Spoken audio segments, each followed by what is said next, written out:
오늘 이 어지러운 이 세상 속에서 우리는 어떤 기준을 가지고 살아가고 있느냐, 우리는 무엇을 내 삶의 기준이라고 생각하며 살아가고 있느냐 하는 겁니다. 신앙이 우리를 이끌어가는 기준이 되고 있느냐, 아니면 세상이 우리를 이끌어가는 그 길에서 신앙의 도움을 구하며 살아가고 있는가라고 하는 것입니다. 할렐루야. 오늘 이 말씀 가지고 부끄러우십니까? 라는 제목으로 같이 하나님의 음성을 듣기를 원합니다. 며칠 전 어느 모임에 나갔다가 그 목사님이 하시는 옛날 이야기를 듣게 되었습니다. 젊을 때, 신학하기 전에 젊을 때 교회에서 전도 가자 그래서 전도지를 이만큼씩 들고 길거리에 나가서 전도를 하게 되었답니다. 열심을 내어서 참 용기를 내어가지고 부끄럽고 또 그러지만 참 열심을 내어서 전도를 하고 있었어요. 그러다가 어느 건물에 들어가게 되었답니다. 건물에 막 후닥지급 급하게 건물에 들어가면서 계단을 막 올라가다 보니까 누군가가 내려오더래요. 그게 자기도 모르게 자동적으로 전도지를 내밀고 예수 믿으세요라고 이제 그렇게 말하게 되는 거죠. 근데 그 내려오던 분이 누구냐 하면 스님이었어요. 건물에서 스님이 내려오다가 올라가는 이 청년과 마주쳐서 이 스님에게 전도지를 내밀고 예수 믿으세요 그랬다는 거죠. 그런데 갑자기 이 스님이 승복을 확 열어 제끼면서 키도 크고 우락부락하게 생긴 분이셨는데 갑자기 소리를 지르기 시작하는, 막 욕을 하기 시작하더라는 거죠.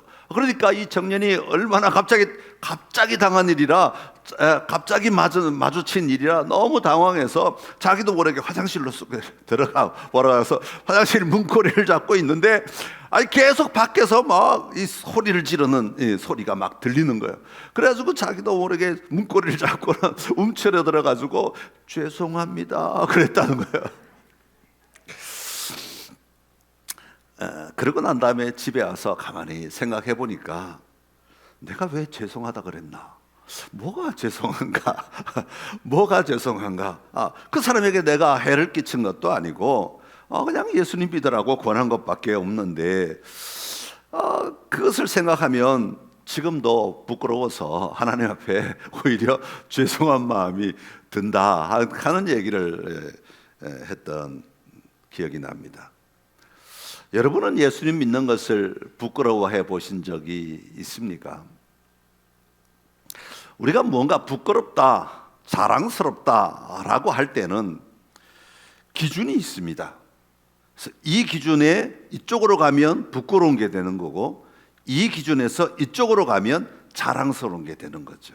그래서 기준을 가지고 우리가 그것을 잘하면, 그 기준에 부합되면 자랑스러운 거고, 그 기준에 부합되지 못한다고 생각하면 부끄러워하는 거예요. 여러분, 우리가 일반적으로 부끄럽다, 자랑스럽다라고 말할 때 가지고 있는 기준이 뭐냐 하는 거죠. 대체적으로 우리가 가지고 있는 기준은 세상이 말하는 기준일 때가 참 많아요. 이 사회가 말하는 기준, 이 세상이 우리가 살아가는 이 삶의 자리가 말하는 기준에 따라 부끄럽거나 수치를 느낀다, 아니면 자랑스럽다, 그렇게 말할 때가 참 많이 있다는 것이죠. 사회적 기준이나 체면이나 능력이나 타인의 시선에 따라 우리의 기준이 판단이 달라지게 된다는 것이죠. 오늘 이 어지러운 이 세상 속에서 우리는 어떤 기준을 가지고 살아가고 있느냐, 우리는 무엇을 내 삶의 기준이라고 생각하며 살아가고 있느냐 하는 겁니다. 신앙이 우리를 이끌어가는 기준이 되고 있느냐, 아니면 세상이 우리를 이끌어가는 그 길에서 신앙의 도움을 구하며 살아가고 있는가라고 하는 것입니다.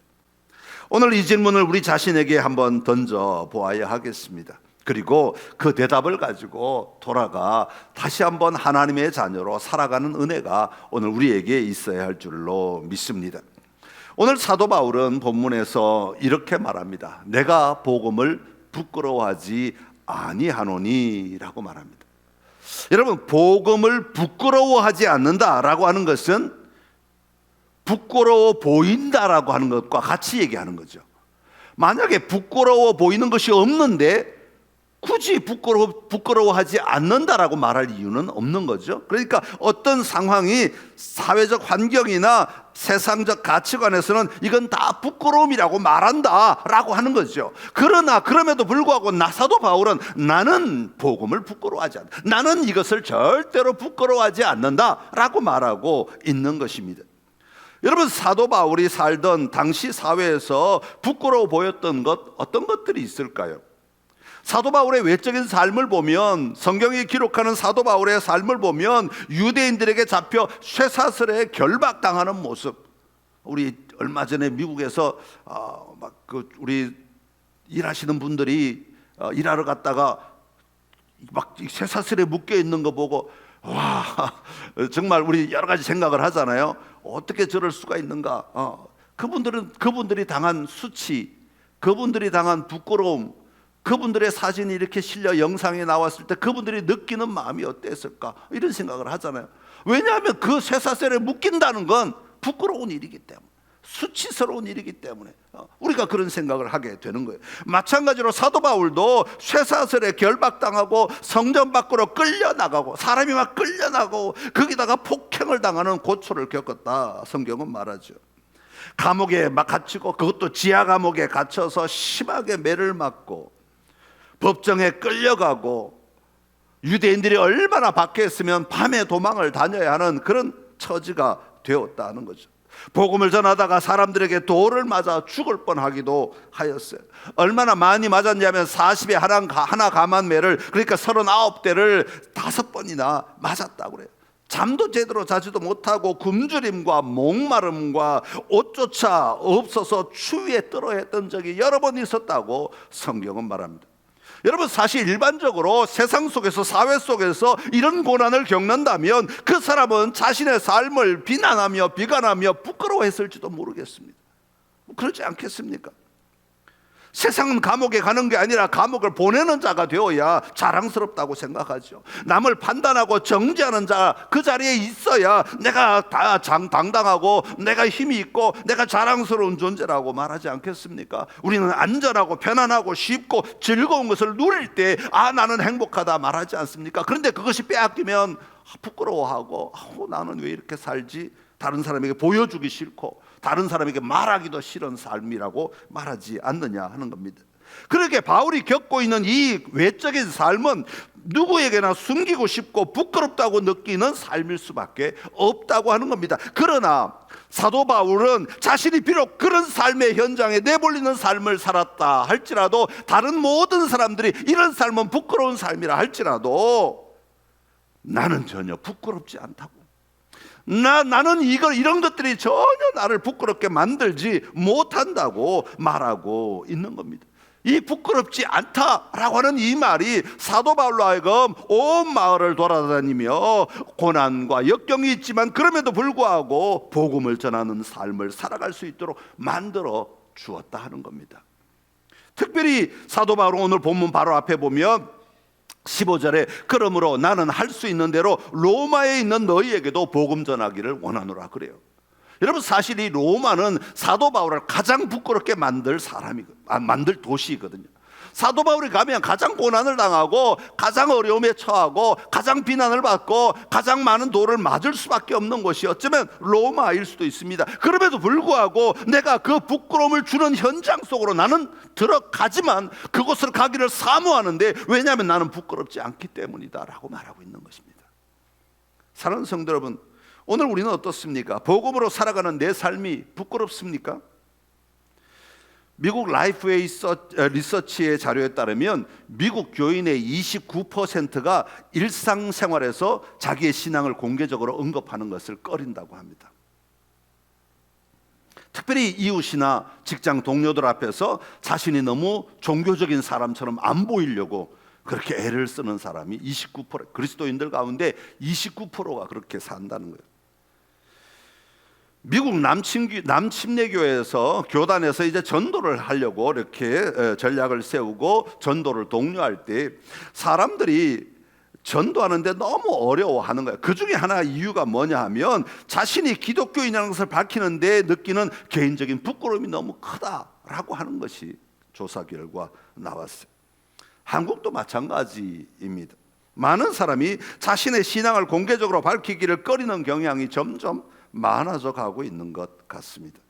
왜 이런 현상이 나타나겠습니까? 미국이나 한국이나 이렇게 자신의 신앙을 부끄러워하는 이유는 사실 복음 그 자체 때문은 아닌 것 같습니다. 우리 모두 다, 이곳에 나와 있는 모두는 복음 자체는 절대로 부끄러워하지 않는 것 같아요. 왜냐하면 그게 믿음이고 우리가 여기 이제 앉아 있는 이유이기 때문에, 우리가 예수를 믿는 이유는 바로 그 복음이 나에게 주어졌다고 하는 것을 분명히 믿기 때문 아니겠습니까? 사실 복음 때문이 아니라 성도들의 삶, 교회 공동체에 대한 부정적인 인식 때문이라고 조사들이 나와 있습니다. 그렇다면 왜 성도들이 교회 공동체가 이 부정적인 삶을 보여줄 수밖에 없느냐 하는 것입니다. 그것은 바로 성도들이 그 복음이 주는 삶을 살지 못하고 복음의 옷은 입었는데 여전히 복음이 아닌 것들로 살아가려고 몸부림칠 때 일어나는 문제가 바로 그런 것들이다라고 하는 겁니다. 어쩌면 이것이야말로 복음을 부끄러워하는 삶에서 나오는 태도가 아니겠는가. 밖에 나가서는 당당하게 나 예수 믿습니다 라고 말한다고 할지라도 내가 복음의 삶을 살아내지 못한다는 것은 내가 내 안에 복음을 부끄러워하기 때문 아니겠느냐. 나는 밖으로는 당당한 것 같지만 어쩌면 내 근원의 자리에는 복음을 부끄러워하고 있는 것이 아닌가라고 하는 것입니다. 복음에 대한 온전한 이해와 확신이 없을 때 우리는 삶의 행위를 보게 되고 그것을 부끄러워하게 되는 것이죠. 그렇다면 오늘 사도 바울이 그토록 확신했던 복음은 무엇이겠는가 하는 겁니다. 고린도전서 15장 3절과 4절에서 사도 바울은 이렇게 복음을 이야기합니다. 시작. 내가 받은 것은 먼저 너희에게 전하였노니 이는 성경대로 그리스도께서 우리 죄를 위하여 죽으시고 장사 지낸 바 되셨다가 성경대로 사흘 만에 다시 살아나사. 아멘. 사도 바울이 전한 복음은 바로 이것입니다. 하나님께서 우리의 죄를 용서하시기 위해 예수 그리스도를 이 땅에 보내주셨고 예수님이 우리 죄를 위하여, 나의 죄를 위하여 죽으셨다라고 하는 겁니다. 그래서 우리의 모든 죄가 용서함을 받았다 하는 거예요. 그리고는 완전히 죽으셔서 장사 지낸 바 되셨다가 성경의 말씀대로 사흘 만에 다시 살아나셨다. 죄와 죽음의 권세를 이기시고 다시 살아나셔서 우리에게 분명한 소망을 보여주시고 우리의 삶의 자리에 분명한 생명을 공급해 주셨다라고 믿는 것, 이것이 바로 복음이라고 사도 바울은 우리에게 말씀하고 있는 것입니다. 그렇다면 무엇이 바울로 하여금 고난 속에서도 이 복음을 부끄러워하지 않게 만들었겠습니까? 종종 우리는 부끄럽지 않다는 것을 용기의 문제, 내가 용기를 내야지, 이 용기의 문제로 볼 때가 있습니다. 내가 부끄러움을 좀 참아보겠어. 부끄럽지만 사람들 속에 들어가서 춤을 추라 그러면 부끄럽지만 내가 용기를 내서 사람들 속에 들어가 내가 춤을 출 거야. 이런 것 정도로 생각을 할 때가 있습니다. 흔히 우리가 부끄러워할 때는 언제입니까? 뭔가 효과가 없다고 생각할 때 우리는 부끄러워합니다. 그것으로 충분하지 않다고 생각할 때 우리는 부끄러워합니다. 실망을 줄 것이라고 생각할 때 우리는 부끄러워한다고 말합니다. 그러다 보니까 신앙생활을 할 때에도 알게 모르게 우리 안에 복음을 믿는다고 말하면서도 복음만으로는 되지 않고 복음 좋아, 복음 내가 믿어. 그러나 우리의 삶은, 오늘 현장의 삶은 복음만으로 되지 않고 복음에 뭔가가 더 있어야 돼라고 생각한다는 거죠. 복음에다 뭔가를 더 보태야 된다고 생각하는 거예요. 복음도 좋지만 선한 사람이 되려고 노력도 해야 하고, 복음도 좋지만 좋은 프로그램도 필요하고, 복음도 예수님도 중요하지만 세상이 요구하는 것도 우리가 다 필요하다고 말하는 거죠. 은혜로 구원을 받지만 뭔가를 내가 노력해야 그 구원이 내 것이 된다고 생각하는 것입니다. 이런 것이 전부 다 복음이 부끄럽기 때문에 일어나는 현상들이라는 거예요. 내가 느끼든 느끼지 못하든 내 안에서 복음의 충족성, 복음이 충만함을 누리지 못하기 때문에 일어나는 현상들이라고 하는 거죠. 내가 전하는 이 복음은 충분하고 완전하고 확실하다는 것을 믿고 있는 믿음의 고백이 결여될 때 일어나는 일들인 것입니다. 사랑하는 성도 여러분, 사도 바울은 고린도후서 12장 9절에서 내 은혜가 내게 족하다, 이는 내 능력이 약한 데서 온전하여짐이라, 이 말씀을 붙든 사람이에요. 내가 약해도 세상이 보기에는 연약하고 세상이 보기에는 부족하고 세상이 보기에는 나약한 것 같아도 나는 충분해. 나는 충분해. 뭘로 충분해? 예수 그리스도로 충분해 라고 말하고 있는 겁니다. 이 믿음이 부끄럽지 않는 복음의 삶을 담대하게 살아가게 만든 이유였다고 하는 겁니다. 오늘도 이 길을 걸어가는 선창의 모든 가족 안에 내 안에 살아 계시며 나를 여전히 이끌어 가시는 예수 그리스도께 온전히 사로잡혀 살아가는 은혜가 오늘 저와 여러분 안에 있기를 간절히 기원합니다. 그렇다면 사도 바울은 왜 이 복음으로 충분하다라고 말하겠습니까? 복음을 부끄러워하지 않는다고 말할 수 있었겠습니까? 그것은 바로 이 복음 안에는 하나님의 능력이 있었기 때문이다 라고 말하고 있습니다. 모든 믿는 자에게 구원을 주시는 하나님의 능력이 되기 때문이라고 말씀하고 있습니다. 여러분, 복음의 능력은 단순히 예수를 안 믿는 사람이 예수를 믿는 자리로, 다시 말하면 구원의 시작을 열어주는 그 능력, 그것만을 말하는 것이 아닙니다. 그것도 굉장한 능력이죠. 예수님을 믿지 못하는 자가, 예수님을 알지 못하는 자가 예수님의 구원의 능력으로 말미암아 예수를 믿게 되는 놀라운 일이 일어납니다. 그러나 그것으로 끝나는 것이 아니라, 하나님의 능력은 내가 교회에 나오게 되는 그것으로 끝나는 것이 아니라 교회에 나와서 예수님을 믿음으로 말미암아 내 삶이 변화되어 가는 모든 삶에 하나님의 능력은 여전히 임하고 있다라고 하는 겁니다. 여러분이 교회에 처음 나오실 때 하나님의 능력으로 여러분 이 자리에 나오신 줄로 압니다. 내가 나온 것 같지만 아니요, 하나님의 능력이 임하지 않고는 우리는 예수님을 나의 주라고 믿을 수가 없다고 그러잖아요. 내가 예수님을 나의 주님이십니다, 나의 주인이십니다, 나의 통치자이십니다, 나의 왕이십니다 라고 믿을 수 있는 것은 하나님의 능력이 나에게 임하였기 때문에, 그렇다면 오늘 우리가 이 삶을 살아가는 모든 삶의 여정에서도 여전히 하나님의 능력이 임해야 우리가 이 삶을 살아낼 수 있게 되는 겁니다. 나 혼자로는 할 수 없어요. 내 힘으로는 할 수 없어. 내 지식으로는 감당할 수 없어. 내 의지로는 감당할 수 없어. 왜냐하면 그냥 계속 끌려다니는 갈대처럼 흔들리기 때문에. 그래서 하나님의 능력이 필요한 거예요. 이걸 이겨낼 능력, 내가 감당할 능력, 하나님의 능력이 필요한 거죠. 그런데 복음에는, 우리가 믿는 이 복음에는, 우리가 붙던 이 복음에는 능력이 있다는 겁니다. 하나님의 능력이 나타난다고 하는 겁니다. 그래서 우리의 마음을 바꾸고, 우리의 소망을 바꾸고, 우리의 갈망을 바꾸고, 우리의 이기심을 바꾸고 바꾸어 주어서, 끊임없이 바꾸어 주어서 우리로 하여금 하나님 앞에 더 가까이 온전한 자로 살아갈 수 있도록 만들어 주는 것입니다. 그렇게 복음은 단순한 교리가 아니라, 그냥 이론이 아니라 실제로 우리의 삶을 생명으로 살아갈 수 있도록 만들어주는 하나님의 능력인 것입니다.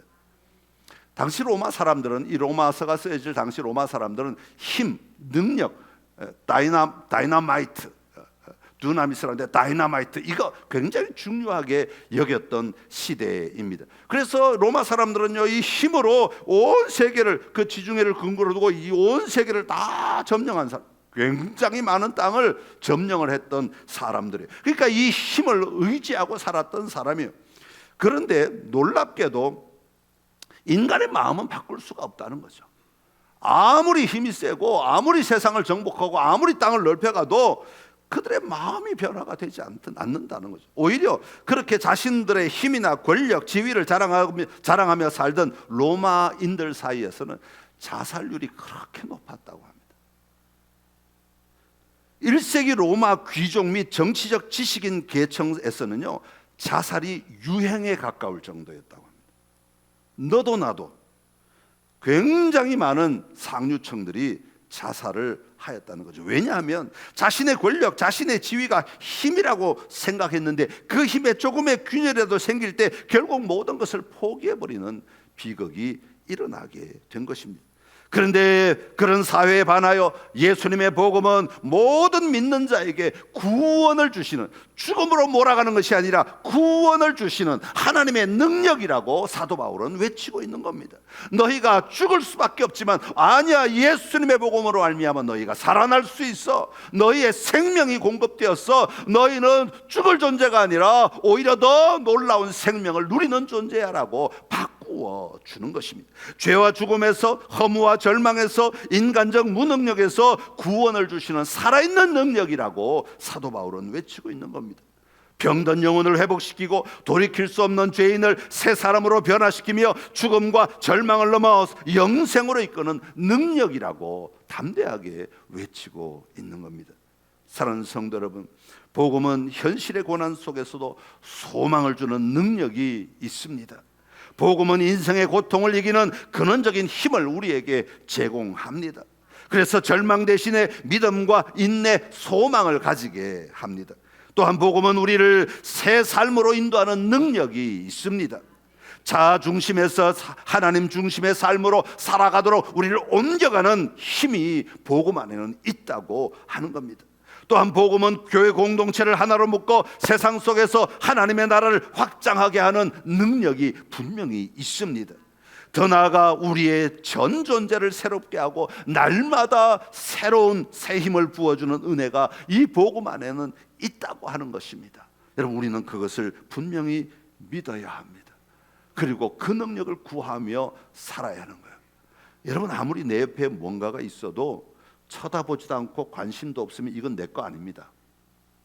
분명히 나와 같은 자리에 있고 같은 시간에 있고 같은 공간 안에 있어도 내가 이것을 인식하며 살지 않으면 이건 내 게 아닙니다. 아, 내가 목마를 때 이거 있지 하고 들어 마실 수 있을 때 얘는 나에게 도움을 주는 거예요. 나의 능력이 되는 거죠. 여러분, 복음은 우리와 늘, 예수 그리스도는 우리와 늘 함께 하십니다. 하나님은 우리와 늘 함께 하시고 우리 가운데 놀라운 일을 행하신다고 말씀하십니다. 그 하나님이 살아계심을, 그 하나님이 오늘도 나와 함께 하심을, 그 하나님이 오늘도 내 삶 가운데 역사하심을, 이 복음의 하나님의 능력을 우리가 분명히 믿고 살아갈 때는 그 능력이 나의 것이 됩니다. 그리고 그 능력이 나를 바꾸어 가는 겁니다. 내 생각이 변화되지 않을 때, 주님, 내 생각 안에 하나님의 능력으로 역사해 주십시오. 내 마음이 움직이지 않을 때 하나님의 능력으로 내 마음을 바꾸어 주십시오.